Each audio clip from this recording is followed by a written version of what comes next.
Corona ಸೋಂಕು ಬಾಧಿತರ ಆರೈಕೆಗೆ ಸರ್ಕಾರ ಸಾಕಷ್ಟು ಕ್ರಮಗಳನ್ನು ಕೈಗೊಂಡಿದೆ. ಸರ್ಕಾರದ ಈ ಕಾರ್ಯಕ್ಕೆ ಹಲವು ಸಂಘ ಸಂಸ್ಥೆಗಳು ಸಾಥ್ ನೀಡುತ್ತಿದ್ದು, ಪುತ್ತೂರಿನ ದೇವಸ್ಥಾನದಲ್ಲಿ ಕೊರೋನಾ ಸೋಂಕಿತರ ಐಸೋಲೇಷನ್ ವಾರ್ಡ್ ಅನ್ನು ಸಿದ್ಧಗೊಳಿಸಲಾಗಿದೆ.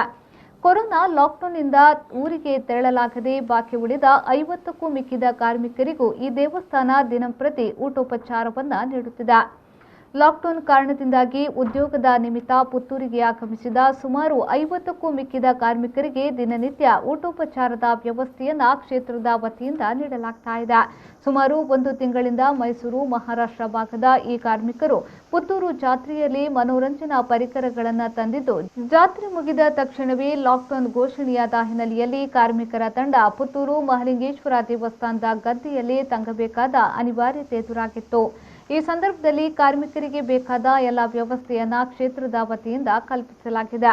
ಇದೀಗ ಕೊರೋನಾ ಬಾಧಿತರ ಐಸೋಲೇಷನ್ ವಾರ್ಡ್ ಅನ್ನು ಕೂಡ ಕ್ಷೇತ್ರದಲ್ಲಿ ನಿರ್ಮಿಸಲಾಗಿದೆ. ಸುಮಾರು 42 ಪ್ರತ್ಯೇಕ ಕೊಠಡಿಗಳು ಈಗಾಗಲೇ ಸಿದ್ಧಗೊಂಡಿದ್ದು, ಇನ್ನು ಕೆಲವು ಕೊಠಡಿಗಳು ಸದ್ಯದಲ್ಲೇ ಸೇರ್ಪಡೆಗೊಳ್ಳಲಿದೆ. ಪ್ರತಿ ರೋಗಿಗೂ ಪ್ರತ್ಯೇಕ ಕೊಠಡಿ, ಹಾಸಿಗೆ ವ್ಯವಸ್ಥೆ, ಊಟೋಪಚಾರದ ವ್ಯವಸ್ಥೆ, ಶೌಚಾಲಯ ಸೇರಿದಂತೆ ಎಲ್ಲ ರೀತಿಯ ವ್ಯವಸ್ಥೆಗಳನ್ನು ಈ ಐಸೋಲೇಷನ್ ವಾರ್ಡ್ ಒಳಗೊಂಡಿದೆ.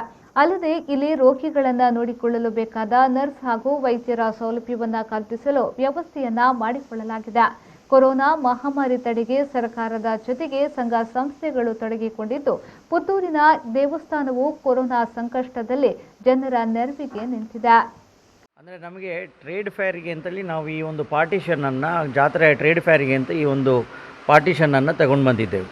ಸೊ ಆ ಪಾರ್ಟಿಷನ್ ಇನ್ಸಿಡೆಂಟ್ಲಿ ಲಾಕ್ಡೌನ್ ಸಡನ್ನಾಗಿ ಅನೌನ್ಸ್ ಆದ ಕಾರಣ ಅವರಿಗೆ ಮೈಸೂರಿನ ಒಂದು ಸರ್ವಿಸ್ ಪ್ರೊವೈಡರ್ ಅವರ ಕೈಯಿಂದ ನಾವು ಇದನ್ನು ತಗೊಂಡು ಬಂದಿದ್ದದ್ದು. ಈ ಪಾರ್ಟಿಷನ್ಗಳು ನೀವೇನು ನೋಡ್ತೀರಿ ಅದು ಅವರಿಗೆ ಅದನ್ನು ತಗೊಂಡೋಗ್ಲಿಕ್ಕೆ ಆಗಿರಲಿಲ್ಲ. ಸೊ ಹಾಗಾಗಿ ಅವರು ನಮ್ಮ ಭಾಳ ಹಳೆಯ ಸ್ನೇಹಿತರು. ಅವ್ರ ಹತ್ರ ಕೇಳಿದಾಗ ಇದನ್ನು ನಾವು ಕೋವಿಡ್ ಸೆಂಟ್ರಾಗಿ ಕನ್ವರ್ಟ್ ಮಾಡ್ಕೊಳ್ಬೋದಾ, ಈ ಪ್ರತ್ಯೇಕತೆಯನ್ನು ಇದನ್ನು ಒಳ್ಳೆಯದಾಗ್ತದೆ ಹಾಗೆ ಮಾಡ್ಬೋದಾ ಅಂತ ಕೇಳಿದಾಗ ಫಸ್ಟಿಗೆ ಸ್ವಲ್ಪ ಅವರಿಗೆ ಹೆಸಿಟೇಷನ್ ಇತ್ತು. ಮತ್ತು ಅವರು ಅದನ್ನು ನೀವು ಮಾಡಿಕೊಳ್ಳಿ, ಹೇಗೆ ಬೇಕಾದರೂ ನೀವು ಅದನ್ನು ಉಪಯೋಗ ಮಾಡಿಕೊಳ್ಳಿ, ಒಂದು ಒಳ್ಳೆಯ ಕಾರ್ಯಕ್ಕಾಗೋದಾದರೆ ಅದನ್ನು ಉಪಯೋಗ ಮಾಡಿಕೊಳ್ಳಿ ಅಂತ ಹೇಳಿದ್ದಾರೆ.